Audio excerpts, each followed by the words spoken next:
बिस्मिल्लाहिर्रहमानिर्रहीम। अस्सलाम वालेकुम। वालेकुम सलाम।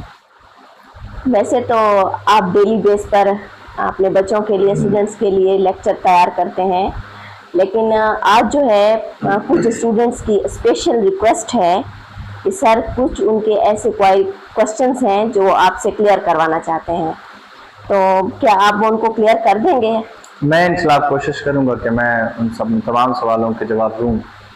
I would like to ask you a few questions regarding parts of speech, especially noun. Would you like to answer them briefly? Yes, I will try my very level best to answer all of them in a brief way so that the confusion may be removed, inshallah. All right, thank you. My very first question is that many students are confused about the number of parts of speech, if they are 8 or 9 in number. What is your stance about it? Okay. First of all, I think we should go towards the definition of parts of speech, Yes. right? कि parts of speech है क्या चीज़? देखें, अगर हम कोई ज़ुबान बोलते हैं, चाहे whatever the language is, तो उस लैंग्वेज के अंदर वर्ड्स होते हैं और उन वर्ड्स को हम एक स्पेसिफिक सीक्वेंस के साथ लिखते हैं और all the words that we write और वी स्पीक, उन तमाम वर्ड्स को कुछ कैटेगरीज के अंदर डिवाइड किया गया है। तो वो जो कैटेगरीज है उनको हम बोलते हैं पार्ट्स ऑफ स्पीच। जो वर्ड पार्ट है उसका मतलब होता है हिस्से, स्पीच का मतलब होता है जो हम बोलते हैं। एक तो वो वाली स्पीच है ना जो बंदा स्टेज के ऊपर खड़ा होकर करता हो, Yes. लेकिन जिस तरह अभी मैं बात कर रहा हूँ तो ये तकरीर है, तकरार करना, बात करना। तो बात करने के दौरान या बात के लिखने के दौरान जो हम अल्फाज लिखते हैं या बोलते हैं, उन तमाम वर्ड्स को डिफरेंट कैटेगरीज के अंदर डिवाइड किया गया है और उन डिफरेंट कैटेगरीज को हम पार्ट्स ऑफ स्पीच बोलते हैं। Okay. एक, अब जहाँ तक आपका सवाल है कि how many parts of speech are there in number, if they are 8 or 9, right? Sure. So इसके बारे में मैं कहूँगा कि parts of speech basically 8 है, they are 8 in number। अब जो बच्चे कंफ्यूज है कि बहुत सारी किताबें हैं, बहुत सारे टीचर्स हैं जो वो इनको डिवाइड करते हैं 9 नंबर्स के अंदर कि दे आर 9 इन नंबर्स, वो बेसिकली उसके अंदर इंक्लूड करते हैं आर्टिकल को, like the definite and indefinite article like a, n और the। अच्छा, अब उनको मैं क्यों शामिल नहीं करता? या जो अब जितनी बड़ी बड़ी किताबें देखें स्वान की इंग्लिश ग्रामर की बुक देखें, रेनन मार्टिन की बुक देखें, उसके अलावा जो है महफूज की किताब देखें, उसके अलावा आप डिफरेंट जितनी भी इंटरनेशनल लेवल पर हाई लेवल की किताबें हैं वो आप देखें, तो उन तमाम के अंदर पार्ट्स ऑफ स्पीच को 8 बताया गया है कि दे आर 8 इन नंबर। वो इसलिए कि देखें जो आर्टिकल है वो बजाते खुद पार्ट्स ऑफ स्पीच का हिस्सा नहीं है, पार्ट्स ऑफ स्पीच के अंदर एक पार्ट होती है जिसको हम एडजेक्टिव बोलते हैं, ये बेसिकली उसका हिस्सा है। अब एडजेक्टिव जो है that is used to give you information about something, किसी चीज के बारे में आपको इंफॉर्मेशन, आप चाहे वो क्वालिटी है या क्वांटिटी है। तो क्वांटिटी के लिए हम एक नंबर, लेट सपोज मैं कहता हूँ कि there are 20 students in the class. अब जो वर्ड 20 है वो आपको इंफॉर्मेशन दे रहा है about the number of the students in that class. तो लेट सपोज अगर मैं कहता हूँ आई हैव अ ब्रदर, मेरा एक भाई है, द वर्ड ए आपको क्या कर रहा है? स्पेसिफाई कर रहा है एक, तो आपको नंबर बता रहा है। Let suppose you ate an apple, तो एन को हम इस्तेमाल करते हैं एक के लिए, same is the case before any you know vowel like sounds. ये एक अपने लिए अलग बहस है, बट मैं चाहता हूँ कि ये चीज क्लियर हो जाए। Okay. अच्छा, जो दा है TH, इसको हम दा भी बोलते हैं और इसको हम दी भी बोलते हैं। अगर वाउ लाइक साउंड आ जाए, जैसे for example the ocean, the Asian countries, ये, या इसके अलावा अगर जो है ना कॉन्सोनेंट साउंड हो, यानी कि जो वाउ लाइक साउंड ना हो, जैसे for example the holy Quran, the country, the state, तो हम वहां पर दा बोलते हैं, दी नहीं बोलते। तो वो भी हम स्पेसिफिकेशन के लिए इस्तेमाल करते हैं। तो specification is once again an information about something. तो इस वजह से पार्ट्स ऑफ स्पीच और 8 इन नंबर वो नो नहीं, आर्टिकल उसके अंदर शामिल नहीं, बल्कि वो एडजेक्टिव का अपना एक हिस्सा है। ओके।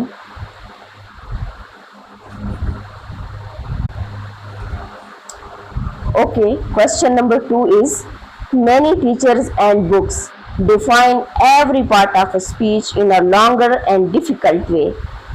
क्या आपको ये नहीं लगता कि इससे अक्सर बच्चे कंफ्यूज हो सकते हैं? इसके बारे में आप क्या कहेंगे? ये बहुत आपने अच्छा सवाल किया है।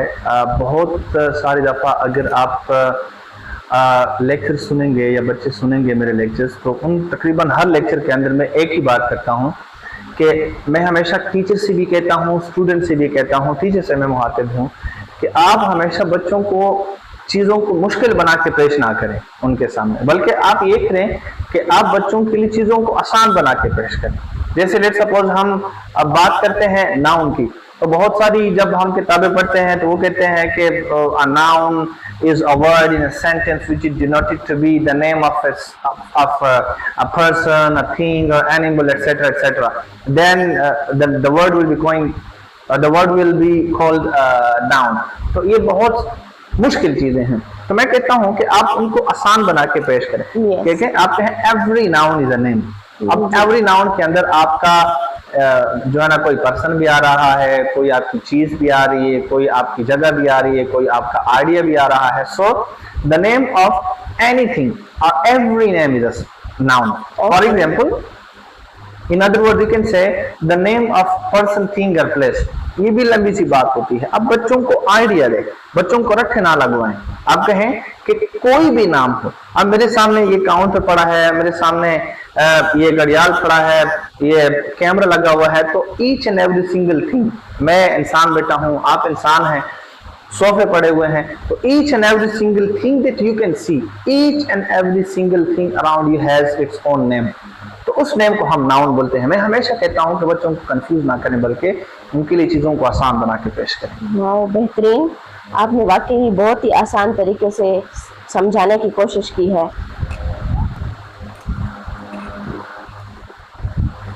थर्ड क्वेश्चन मेरा ये है आपसे, what would you like to say about the number of types of noun? Mean how many are they in number? अच्छा, इसमें तो हम जब मुख्तलिफ किताबों के अंदर देखते हैं, कुछ किताबों के अंदर the types of noun have been said to be 19, कुछ के अंदर 17 है, कुछ के अंदर 15 है, ठीक है। लेकिन टाइप्स को ज्यादा टाइप्स के अंदर पढ़ना, क्योंकि कुछ किताबें ऐसी हैं मोस्ट ऑफ द टाइम्स जो पाकिस्तानी ग्रामरियर्स ने वो किताबें लिखी हैं, तो वो बहुत छोटी छोटी चीजों को, जैसे कलर को वो अलग नेम देते हैं, ठीक है। लेकिन मैं कहता हूं कि आप ब्रॉड कैटेगरीज में जाएंगे तो आप बच्चों के लिए भी आसान होगा, बहुत ज्यादा टाइम्स भी नहीं बनेंगी और इसको याद करने में आसानी भी होगी। Okay sir. अच्छा, कोई टीचर स्टूडेंट्स को किस बेहतरीन तरीके से प्रॉपर और कॉमन नाउन में फर्क समझा सकता है?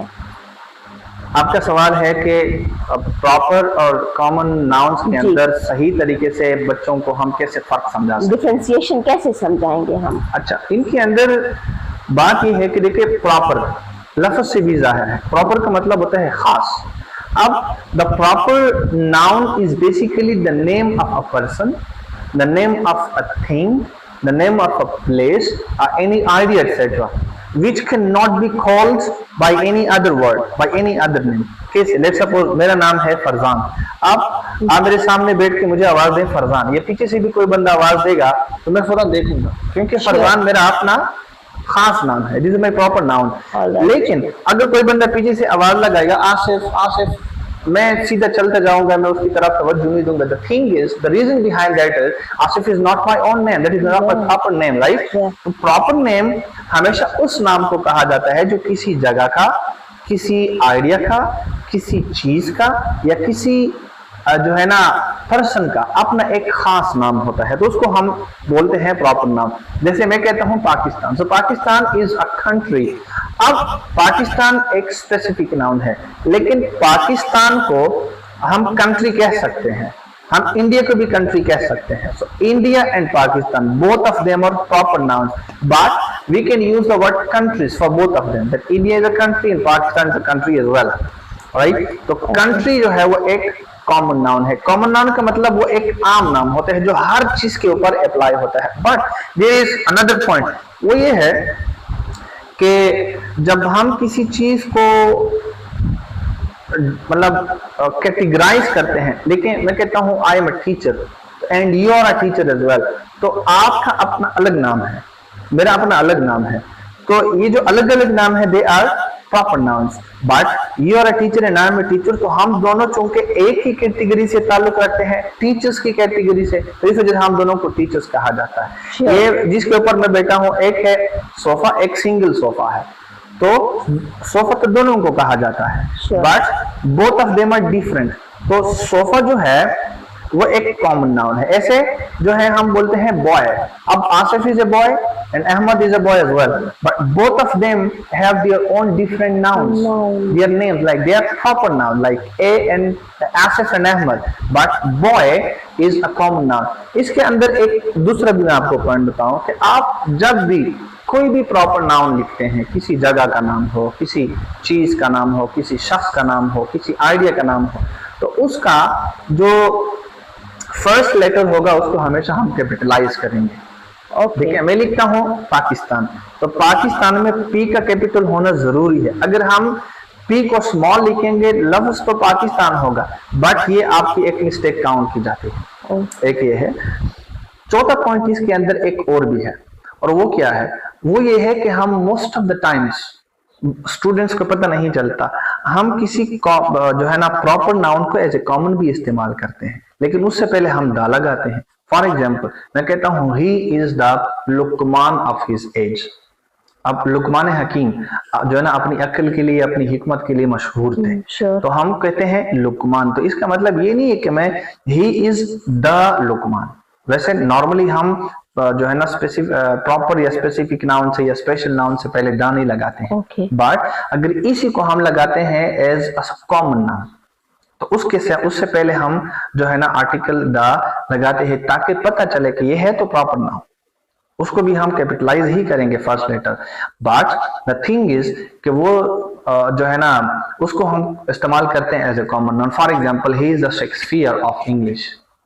अब शेक्सपियर बहुत मशहूर पर्सनैलिटी है इंग्लिश लिटरेचर के अंदर, तो उस वजह से हम शेक्सपियर से पहले दा लगाते हैं, और ऑफ हिज एज यानी कि उसकी अकल की, उसकी जो है ना उसके नॉलेज की हम बात करते हैं, तो दैट्स व्हाई हम कई दफा प्रॉपर नाउन को एज ए कॉमन नाउन भी इस्तेमाल करते हैं।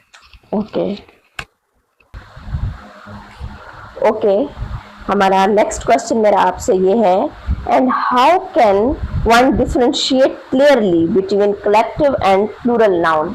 कलेक्टिव और प्लूरल नाउन के दरमियान हम फर्क कैसे करें? जी अच्छा, पहले तो अब देखें, मैं कहता हूँ student, he is a student, okay, वो एक तालिब इल्म है, तो ये सिंगुलर हुआ।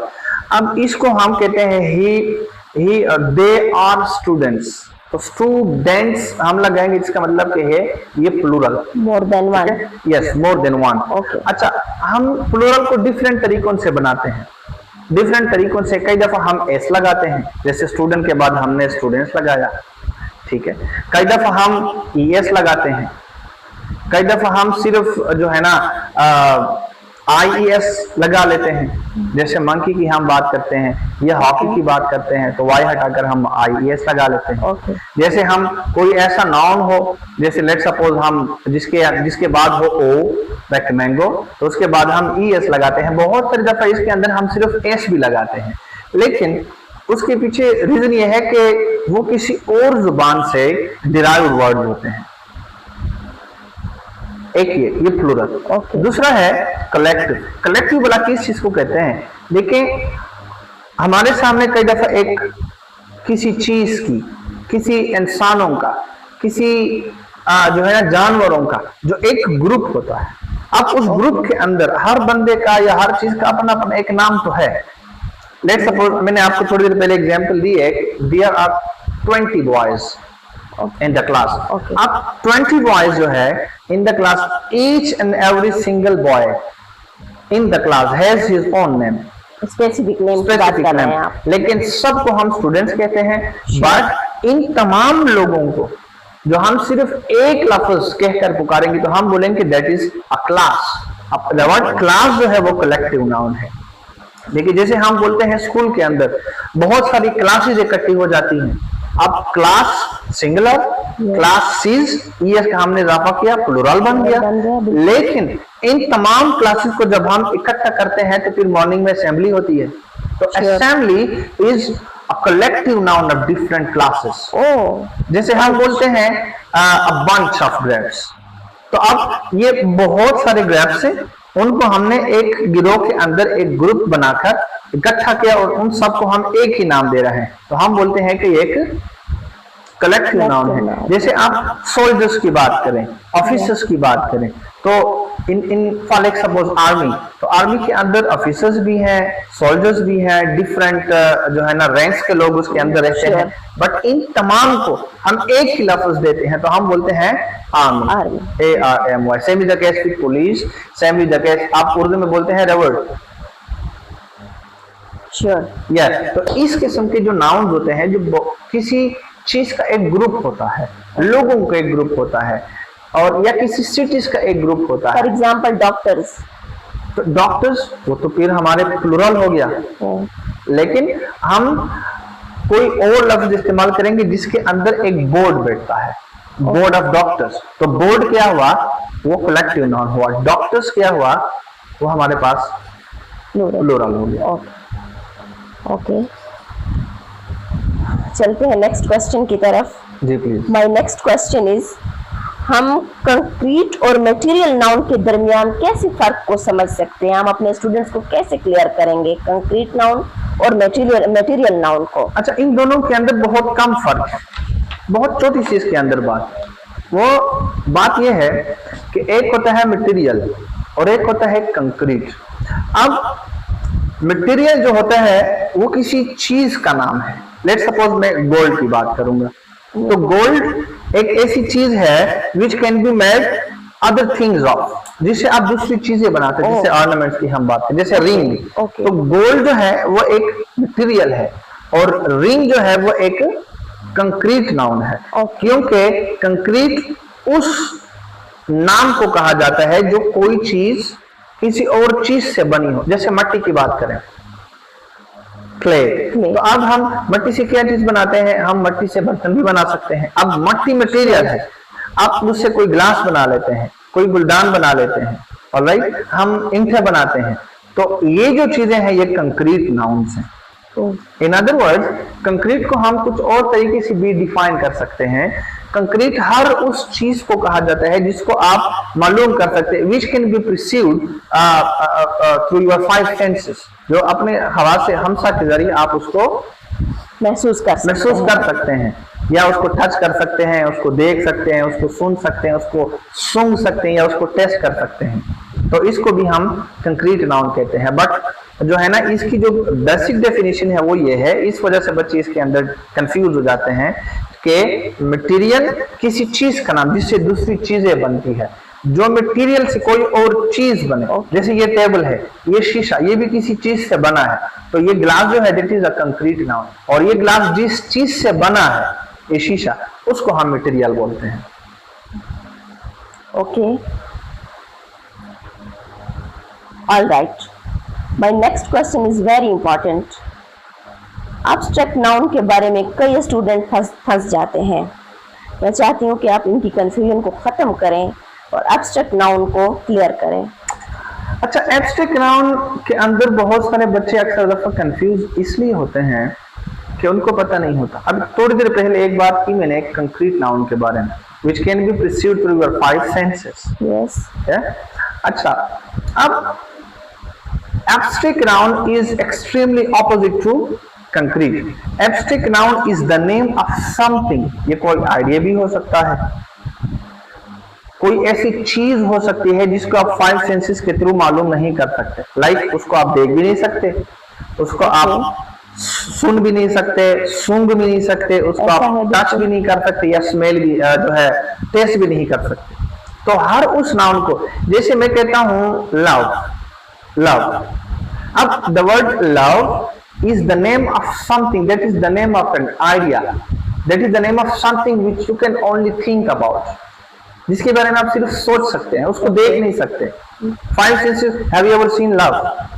Have you ever touched it? Have you tested it? No, nobody has done it, right? But same is the case with life. अब जिंदगी की शक्ल हमने नहीं देखी, same is the case we saw, बिल्कुल ऐसा। रूह को हमने कभी देखा नहीं है, कभी सूंघा भी नहीं है, महसूस भी नहीं किया, सुना भी नहीं है, सूंघा भी नहीं है, टेस्ट तो कर ही नहीं सकते। तो हर वो चीज जो हम 5 सेंसेस के थ्रू मालूम नहीं कर सकते, और उसको हम बोलते हैं कि ये एक एब्स्ट्रैक्ट नाउन है। ओके।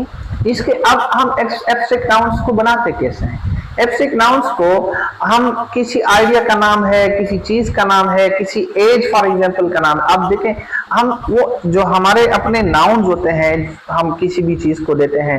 फॉर एग्जांपल आप देखें ब्रेव, ये एक एडजेक्टिव है, Asif is a brave man. तो द वर्ड ब्रेव ये आपको इंफॉर्मेशन दे रहा है, बट इसके अंदर आप एक लफ्ज ऐड करें, ये 2 लेटर्स ऐड करें, आर वाई, ब्रेवरी। तो ब्रेवरी बहादुरी होगी, तो बहादुरी एब्स्ट्रैक्ट नाउन को कहा जाता है। मींस कि हम उसको देख नहीं रहे, महसूस कर सकते हैं, महसूस कर रहे हैं ओके। कि वो, अब same is the case with good, अच्छा he is a good person. अब गुड के अंदर हम जो है ना एक सफिक्स ऐड करेंगे नेस, गुडनेस, तो गुडनेस अच्छाई बन गई, अच्छाई हो जाएगी। Yes. For example same is the case with जो है ना थर्स्ट, थर्स्ट प्यास, उसको हम महसूस कर सकते हैं, देख नहीं सकते। And many other nouns are there. किसी चीज की क्वालिटी के बारे में जैसे मैंने आपको बताया, उसको भी हम जो है बयान कर सकते हैं। किसी एक्शन से हम, फॉर एग्जांपल हम बोलते हैं लाफ, लाफिंग, तो हम बोलते हैं लाफ्टर, हंसना, हंसी। तो लाफ्टर जो है वो किसी ऐसी चीज का नाम है जिसको हम सिर्फ महसूस कर सकते हैं। एब्स्ट्रैक्ट नाउन को आपने बहुत बेहतरीन तरीके से बताया। इसके अंदर एक और भी बहुत जबरदस्त पॉइंट है। एक दफा मैं एक यूनिवर्सिटी में एक सेशन कर रहा था, तो उसमें से एक स्टूडेंट ने सवाल पूछा कि सर एब्स्ट्रैक्ट नाउन, जैसे कि आपने कहा कि आप उसको तो 5 सेंसेस रिसीव नहीं कर सकते, तो what do you think about the name of God, Allah? Have you ever seen God? I said no. Have you ever perceived God with your 5 senses? No, never. तो अल्लाह जो है वो एक हमारे पास जो है एब्स्ट्रैक्ट नाउन होगा या फिर वो प्रॉपर नाउन होगा, उसको आप किस कैटेगरी में लेते हैं? तो मैंने उसको कहा कि देखें, अल्लाह जो है उसको बेशक हम अपनी naked, we can never see Allah सुब्हानहू व तआला विद नेकेड आइज। किसी इंसान को, किसी फरिश्ते को भी सिवाय मेरे पाक नबी सल्लल्लाहु अलैहि वसल्लम के, कि उनके सिवा उनको किसी ने नहीं देखा, मेरे प्यारे अल्लाह को। बट अल्लाह सुब्हानहू व तआला said in the holy Quran, if you want to see me, look around the creatures that I have created, you will see me। अल्लाह पाक फरमाते हैं, अगर तुम मुझे देखना चाहते हो तो फिर क्या करो, तुम अपने इर्द गिर्द मेरी पैदा की हुई मखलूकात को देखो, तुम्हें मैं नजर आऊंगा। अब हम खजूर को देखते हैं ना, तो खजूर के अंदर, इस थने के अंदर ये मिठास किधर से आ रही है, ये रंग किधर से आ रहा है, ये जायका किधर से आ रहा है, ऑलराइट, तो ये पानी किधर से आ रहा है, ये बीच में जो गुठलियां होती है वो किधर से आ रही है, तो हमें खुद बहुत अल्लाह नजर आ रहा है इसके अंदर। हम अल्लाह पाक फरमाते कि तुम अपने जिस्मों को भी नहीं देखते। अब जैसे हम आइस की बात करते हैं, आइस, तो एक बुक में मैं पढ़ रहा था, मौलाना तारिक जमील से आपकी किताब है अल्लाह की कुदरत, तो उसके अंदर मैंने पढ़ा था कि उन्होंने लिखा था कि एक आंख के अंदर, सिर्फ एक आंख के अंदर 13.5 करोड़ बल्ब लगे हुए हैं। अब 13.5 करोड़ बल्ब, एक आंख 13.5 दूसरी आंख, 27 करोड़, ये किसने लगाया निजाम? कानों का निजाम किसने बनाया? मेरी फिंगर्स का निजाम। हम एक थर्मामीटर लेते हैं तो उसकी पता नहीं कितनी कितनी प्राइसेस होती हैं। अल्लाह पाक ने हमें 10 थर्मामीटर दिए हुए हैं, तो हम पानी के अंदर भिगो देते हैं, फौरन ये हमें थर्मामीटर बता दे भाई ये पानी गर्म है, नहाने के काबिल नहीं है, इसमें ठंडा पानी मिक्स करो, ठंडा हो गया है अब इसमें गर्म मिक्स करो। सेम ही द केस, आपने एक्सकेवेटर देखा होगा, जी बिल्कुल, तो एक्सकेवेटर पता नहीं कितने करोड़ उसकी कीमत होती है। अल्लाह पाक ने हमें 2 एक्सकेवेटर दिए हैं। हम किसी गाड़ी को देखते हैं, जीएलआई गाड़ी 28, 30, 40, 50 करोड़ एक गाड़ी की कीमत अल्लाह पाक ने हमें टांग भी दी। तो हमें खुद बहुत अल्लाह पाक की जात नजर आ रही है। एक ये, दूसरा मैंने उस बच्चे को ये बताया कि मेरे पाक नबी सल्लल्लाहु अलैहि वसल्लम के इरशाद पाक का हुक्म है कि जो बंदा नमाज करेगा, नमाज पढ़ेगा और उस नमाज से फारिग होकर अच्छे तरीके से खुशू वज़ू के साथ वो सलाम फेर कर कसम उठाएगा कि मैंने अल्लाह से फेस टू फेस बात की है, तो उसकी ये कसम झूठी नहीं होती। वजह कि जब कोई मोमिन मुसलमान सही तरीके से नमाज के लिए खड़ा हो जाते तो अल्लाह सुब्हानहू व तआला की जात 70,000 पर्दों में छुपी हुई है। तो अल्लाह की जात अपने फरिश्तों से फरमाती है कि आप क्या करें, आप मेरे सारे पर्दे उठाए, मेरा बंदा मुझसे मिलना चाहता है। तो सामने एक और हदीस पाक मफ़हूम में फरमाया कि कोई इंसान कुरान की तिलावत करेगा और वो फिर उसके बाद तिलावत से फारिग होकर कसम उठाएगा कि अल्लाह की कसम के मैंने अल्लाह ने मेरे साथ सामने से बात की है, तो उसकी वो कसम झूठी नहीं होती, क्योंकि कुरान अल्लाह का कलाम है। तो इसका मतलब ये है कि we can see God, we can listen to him, we can talk to him and we can feel him as well. बहुत ही बेहतरीन तरीके से आपने एब्स्ट्रैक्ट नाउन को बयान किया है और इससे तो मेरे भी रोंगटे खड़े हो गए हैं जो आपने उस स्टूडेंट को आंसर किया है। इससे आगे जाने को दिल नहीं कर रहा, लेकिन अभी भी कुछ स्टूडेंट्स के क्वेश्चंस बाकी हैं। That's amazing, it has a pretty longer explanation although there is not a lot of discussion in countable and uncountable nouns, but I would love if you tell briefly in this regard as well. Countable and Countable and uncountable. in or uncountable? Uncountable. अच्छा, countable नाम से भी ज़ाहिर है, which can be counted, लेकिन मैं fingers 1 2 3 4 5, हम student 1 students, जिनको आप क्या कर सकते हैं, जिनके आप प्लूरल फॉर्म्स बना सकते हैं, तो हम बोलते हैं कि ये काउंटेबल है, जिनको आप काउंट कर सकते हैं। Okay. और अनकाउंटेबल नाउन उस चीज के नाम को कहा जाता है which can not be counted. Let's suppose आप वाटर की बात कर रहे हैं, लेट्स सपोज आप ऑयल की बात करें, लेट्स सपोज आप शुगर की बात करें, आप जो है ना फ्लावर की बात करें, आटा, आप गंदम की बात करें, जिसको आप सैंड की बात करें, इन चीजों को आप काउंट नहीं कर सकते। बट तो इसको हम बोलते हैं अनकाउंटेबल। लेकिन कई दफा हम काउंटेबल के तौर पर भी हम इस्तेमाल करते हैं। लेट्स सपोज हम वाटर की बात करें, अब water is basically non countable noun, you can not count. कुछ स्टूडेंट सोचते हैं कि अगर हम ऐसे करें 1 ड्रॉप 2 ड्रॉप, ने कहा वो तो नाम ही चेंज हो गया ना। बिल्कुल, वो तो तो हम ड्रॉप की बात तो नहीं कर रहे, वाटर की बात कर रहे हैं। तो ड्रॉप एक काउंटेबल नाउन है क्योंकि इसका प्लूरल बनता है और वाटर का प्लूरल नहीं बनता। बट अगर हम वाटर को भी प्लूरल फॉर्म में इस्तेमाल करें, जैसे रेनन मार्टिन की एक एक्सरसाइज के अंदर, नाउन की एक्सरसाइज के अंदर एक सेंटेंस लिखा हुआ है कि still the waters run deep. अब वाटर्स हम ये तो नहीं कहते पानिया में पानी उनसा पानी, बिल्कुल ऐसा वो तो हम नहीं बोलते हैं। बट वाटर्स को हम इस्तेमाल, जब भी लफ्ज वाटर्स आएगा तो उसका मतलब होगा समंदर। Still the waters run deep. Okay, ठीक है, यानी कि समंदर अभी भी गहरा है। Okay. अच्छा, same is the case with sand, SAND, रेत की बात कर रहा हूँ। लेकिन अगर आप कहें सैंड्स, तो वो सैंड से रेतें मतलब नहीं होगा, बल्कि इसका मतलब होगा रेगिस्तान। रेगिस्तान। Yes, same is the case with some other thing, for example wood, WOOD। वो रॉबर्ट फ्रॉस्ट की एक आई थिंक पोएम है ग्रेड 9 में KPK के सिलेबस के अंदर। तो उस पोएम का टाइटल है stopping by woods on a snowy evening. तो वो वहां पर जो वुड्स का लफ्ज इस्तेमाल किया है, उसको उसने इस्तेमाल किया है जंगलात के लिए, लकड़ियां, उसका मतलब नहीं होता वुड लकड़ी, वुड्स जंगल। ओके, तो इसको हम इस तरीके से भी इस्तेमाल कर सकते हैं, बट उसका फिर वो मफहूम और मीनिंग चेंज हो जाता है। ओके, नेक्स्ट क्वेश्चन मेरा ये है आपसे, the noun and types based on gender के बारे में कोई बेहतरीन मगर आसान और तफसीली जवाब आप दे सकते हैं? अच्छा, नाउन बेस्ड ऑन जेंडर, ठीक है। अच्छा, इसमें ये होता है, हम जेंडर को भी हम कई कैटेगरीज के अंदर डिवाइड करते हैं। ओके, वो भला कौन कौन सी कैटेगरीज हैं? देखें, एक तो हम जेंडर के अंदर जब हम जाते हैं तो हम कहते हैं मेल फीमेल, ही और शी। एक जो होता है, कुछ जेंडर्स ही और शी में शामिल नहीं होते। तो एक तो मतलब मेरा ये है कि मैस्कुलिन, ठीक है, यानी, और एक है फेमिनिन। मैस्कुलिन जो किसी मेल को जाहिर करे, जैसे फादर, एक ये चीज हो, एक है फेमिनिन जो किसी फीमेल को जाहिर करे। हम कहते हैं मदर, ओके हम कहते हैं सिस्टर। ये जो किसी, क्योंकि जो वर्ड जेंडर है ना, ये जेंडर से निकला है। जेंडर का मतलब होता है शॉर्ट, लैटिन वर्ड जेंडर, इसका मतलब होता है शॉर्ट, किस्म। तो दो किस्में हो गई, एक मैस्कुलिन, एक फेमिनिन। एक ये है, इसको आप बोलते हैं कॉमन जेंडर। अब कॉमन जेंडर वाला क्या चीज होती है? कॉमन जेंडर जिसको आप बोलते हैं कि for example parent, for example child. अब जो पेरेंट है वो माँ भी हो सकती है, बाप भी हो सकता है।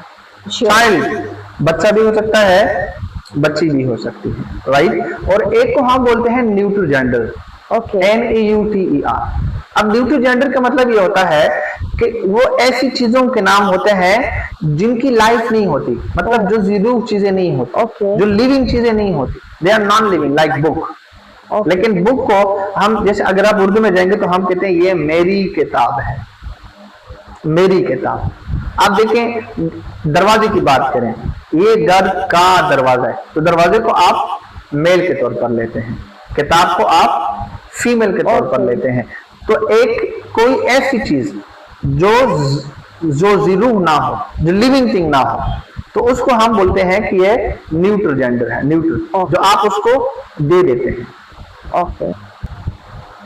इसके अलावा एक और चीज है, कोई ऐसी चीज, कोई ऐसे ऑब्जेक्ट्स, चीजें जो वो है तो नॉन ह्यूमन, ठीक है, बट उनको हम कई दफा कुछ चीजों को हम मैस्कुलिन में लेते हैं। जी बिल्कुल। ऐसी चीजें, ऐसे objects which are remarkable for strength और फॉर वायलेंस, जैसे कि मजबूती के लिए वो मशहूर हो। जैसे कि हम सन की बात करते हैं तो हम सन को लेते हैं एज ए ही, उसके लिए हम प्रोनाउन ही इस्तेमाल करते हैं। हम देखें समर की बात करें तो समर भी सख्ती सीजन होता है ना, ऐसा है, गर्मी, तो उसको हम क्या बोलते हैं कि ये भी एक ही के तौर पर हम उसको लेते हैं, अगर हम उसको किसी सेंटेंस के अंदर इस्तेमाल करें। अदर देन दैट, अगर कभी ऐसे कोई नाउन्स, किसी कोई ऐसे ऑब्जेक्ट्स आ जाएं which are remarkable for beauty, for grace, for gentleness, तो उसके लिए हम लगाते हैं शी।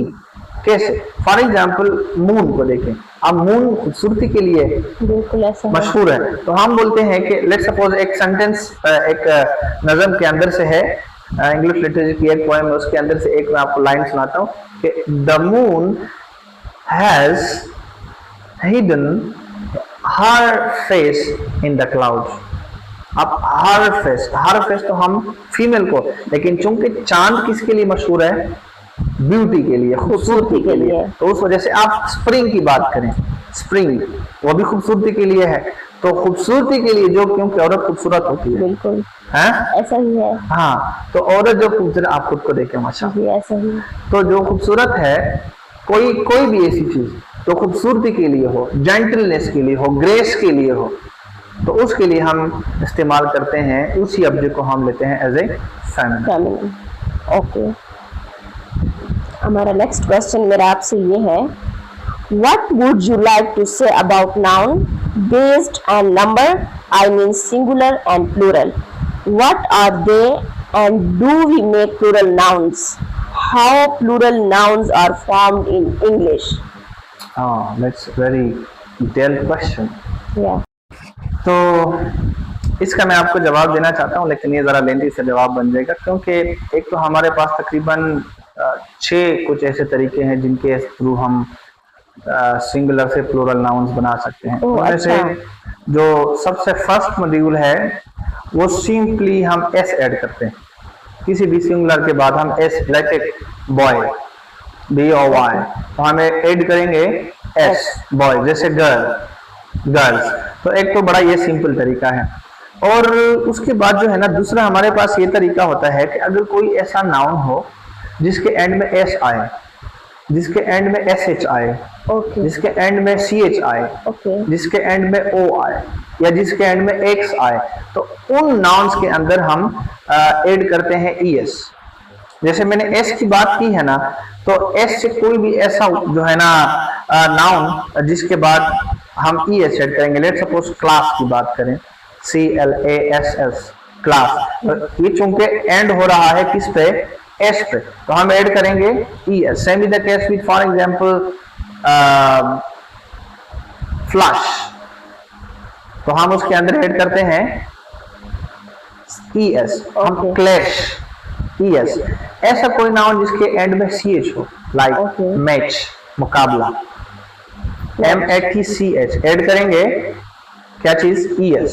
हम ऐड करेंगे ES if a noun ends with O। For example हम कोई ऐसा लफ्ज बताएं जैसे मैंगो, तो उसके एंड में हम ES लगाते हैं। जैसे पोटैटो, तो हम उसके एंड में ES लगाते हैं, इसके प्लूरल बनाने के लिए, प्लूरल बनाने के लिए। अच्छा, दो तरीके हो गए, लेकिन कुछ ऐसे नाउन होते हैं जिनके अंदर जिनके एंड में हम O तो लगाते हैं लेकिन हम ES नहीं लगाते। जैसे पियानो, PIANO, तो हम PIANO ES नहीं लगाएंगे, हम S लगाएंगे। ऑलराइट, ऐसा क्यों? ऐसा इसलिए होता है कि ये जो सिंगुलर वर्ड्स होते हैं और जिनके एंड में हम O तो लगाते हैं बट ES नहीं लगाते, ये ऐसे नाउन होते हैं which are borrowed from Latin language. Latin language से आए हुए हैं, तो इनकी जो प्लूरल फॉर्म है ना वो भी उसी तरीके से, उसी के अंदर से ही आई है। तो दैट्स व्हाई हम लगाते हैं, जैसे सोलो की बात करें, जैसे वोल्केनो की बात करें, तो हम S लगाते हैं, ES नहीं लगाएंगे। तो एक ये तरीका हो गया। दूसरा ये तरीका हो गया, अगर कोई ऐसा नाउन है जिसके एंड में Y आए, Y, तो उस Y को हटाकर हम लगाएंगे IES। जैसे लेडी, तो LADY, Y हटाकर IES लगाएंगे।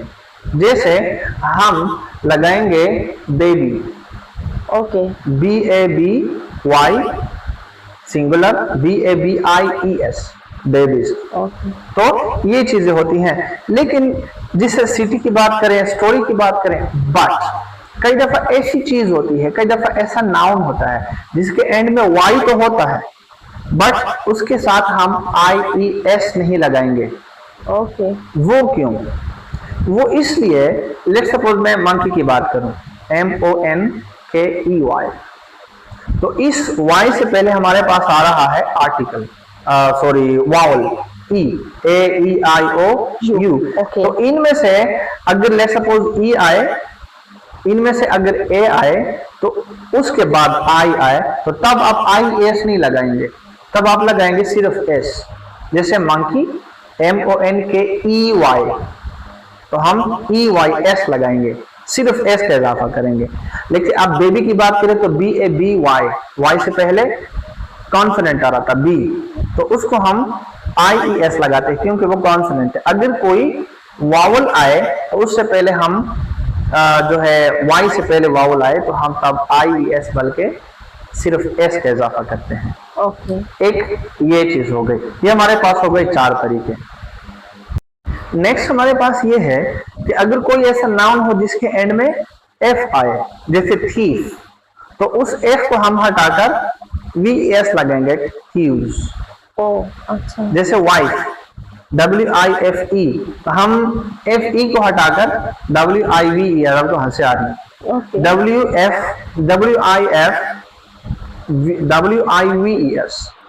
प्लूरल के अंदर। ये है जैसे लॉफ, LOAF, तो हम लगाएंगे लॉज।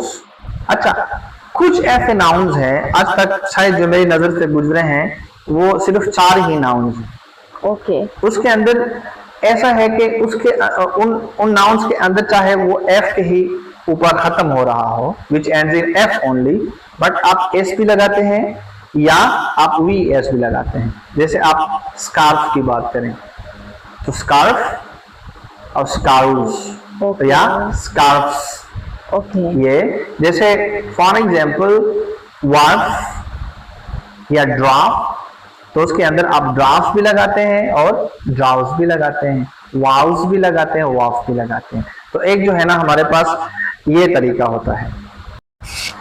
कुछ इसके अलावा हमारे पास ऐसे नाउन्स हैं कि जिनको हम किसी और तरीके से, अब और तरीका भला कौन सा है कि उनके अंदर जो जो वावल्स इस्तेमाल हुए हैं उनको हम चेंज करेंगे तो सिंगुलर से वो, जैसे फुट, FOOT, तो हम FEET लगाएंगे तो प्लूरल बन जाएगा।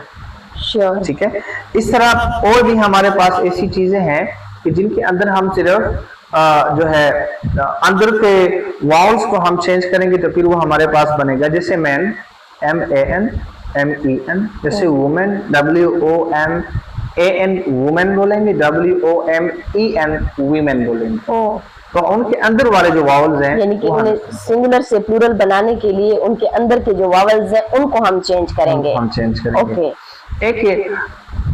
एक और कंफ्यूजन है, बहुत दफा बच्चों को ये पेश आ जाती है, उन टीचर्स को भी, फिश, कि हम फिश को फिशेस लिखते हैं या फिश लिखते हैं प्लूरल में। तो फिश FICH सिंगुलर और FICH फिश, उसको प्लूरल ही हम लिखते हैं। Number 1, sorry for destruction Farzan, ये तो आप CH बोल रहे हैं फिश के स्पेलिंग में। अच्छा, मैं FICH बोल रहा हूँ, ये मैं थक गया ना बोलते बोलते, इधर तो आपके इधर सारे सवालात हैं। तो FICH नहीं बोलेंगे बल्कि FISH बोलेंगे। तो बहुत सारे स्टूडेंट्स और टीचर्स इस वर्ड के अंदर कंफ्यूज हैं कि FICSH बोलते हैं फिश या फिशेस बोलते हैं।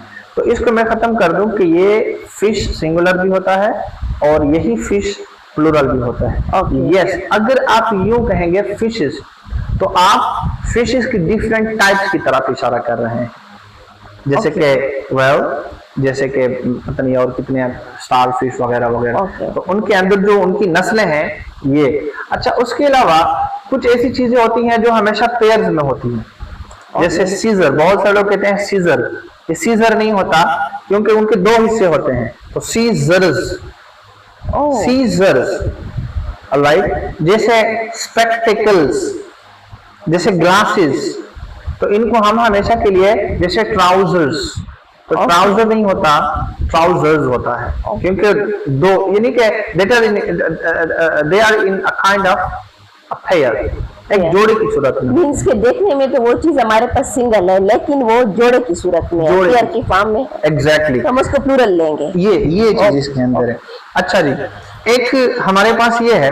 दूसरा, न्यूज। न्यूज को देखेंगे तो बज़ाहिर तो ये प्लूरल लग रहा है, NEWS, ओके, लेकिन ये सिंगुलर है। News, the news is being telecasted, the news are being बोलेंगे तो वो गलत होता है। ओके, हाँ जी, okay. I hope it's clear now. जिस तरह से आपने मेरा ये क्वेश्चन क्लियर किया है, आई होप कि आप स्टूडेंट्स के जहन में किसी किस्म का कोई क्वेश्चन नहीं रहेगा। उम्मीद करते हैं इंशाल्लाह। ओके, आप अब थक भी चुके हैं, but my second last question is, does a noun has any cases as well? Noun के cases, yes, it has some cases. Okay. इसमें कई दफा हम इसको इस्तेमाल करते हैं as subjective, कई दफा हम इसको इस्तेमाल करते हैं possession के लिए इस्तेमाल करते हैं। जैसे अहमद, एपोस्ट्रोफी लगाएंगे, जिसको लोग कहते हैं कि ऊपर वाला कॉमा है, ऊपर वाला कॉमा नहीं है, इसको हम बोलते हैं एपोस्ट्रोफी। तो this is Ahmad's book, this is the book of Ahmad, ये पोजेशन को जाहिर कर रहा है। ओके, ठीक है। अच्छा, अब अगर कभी ऐसा हो जाए कि for example the students note books, तो STUDENTS लिखेंगे, उसके बाद एपोस्ट्रोफी लगाएंगे, फिर स्टूडेंट्स नहीं बोलेंगे, स्टूडेंट्स, फिर एपोस्ट्रोफी और उसके बाद बुक्स, यानी कि स्टूडेंट्स की किताबें। मींस कि वो पोजीशन को शो कर रहा है, का, की, के, उर्दू में हम कह सकते हैं। ओके, यानी अहमद की बुक, अहमद की बुक। ओके। अच्छा जी, उसके अलावा अगर कोई ऐसा लफ्ज हो जो हिजिंग साउंड पे एंड हो रहा, कोई ऐसा नाउन हिजिंग साउंड, या की साउंड, तो उसके अंदर भी हम उसके बाद में एपोस्ट्रोफी के बाद एस नहीं लगाएंगे, बल्कि सिर्फ एपोस्ट्रोफी ही। जैसे अजीज, तो हम अजीज़ नहीं बोलेंगे, अजीज लिखेंगे AZIZ, फिर एपोस्ट्रोफी, अजीज बुक, अजीज़ बुक, ये थोड़ा ऑकवर्ड लग रहा है। तो ये चीजें हैं ये उनकी कुछ। Okay, how many cases there in total and what are their uses? The last question. Okay, how many cases are there in total and what are Yeah. their uses, right? Yeah. And thank you so much for calling it the last question. अच्छा, बात ये है कि इसको हम broadly 5 types के अंदर divide करते हैं. अगर कोई ऐसा सेंटेंस हो, for example, Asif threw a ball, so इसके अंदर जो वर्ब थ्रू है, THREW, जिसको बहुत सारे लोग थ्रू बोलते हैं, तो ये थ्रू बोलते हैं. Okay. जैसे कोई ऐसा लफ्ज हो जिसके एंड में EWISYNEW, तो उसको हम मोस्ट टाइम्स ब्रिटिश इंग्लिश के अंदर ऊफ बोलते हैं. जैसे ज्वेलरी हम नहीं बोलते, ज्वेलरी बोलते हैं. Okay. जैसे हम KNEW न्यू नहीं बोलते, enough. Okay. Alright, so that is not through, that is through. True. Okay. अका. अच्छा जी, तो अगर इस सेंटेंस को आसिफ थ्रू अ बॉल, तो इसमें जो वर्ब थ्रू है, इसका सब्जेक्ट कौन है? आसिफ है.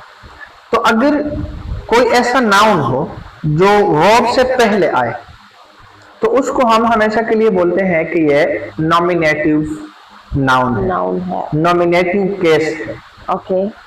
नॉमिनेटिव केस ऑफ नाउन, क्योंकि ये वर्ब से पहले आया हुआ है और एज सब्जेक्ट काम कर रहा है. ऑलराइट. Okay. अच्छा, दूसरा जुमला मैं अगर कहूं कि Muhsin gave Danish a ball, so Muhsin gave Danish a ball. अब मुहसिन क्या हुआ?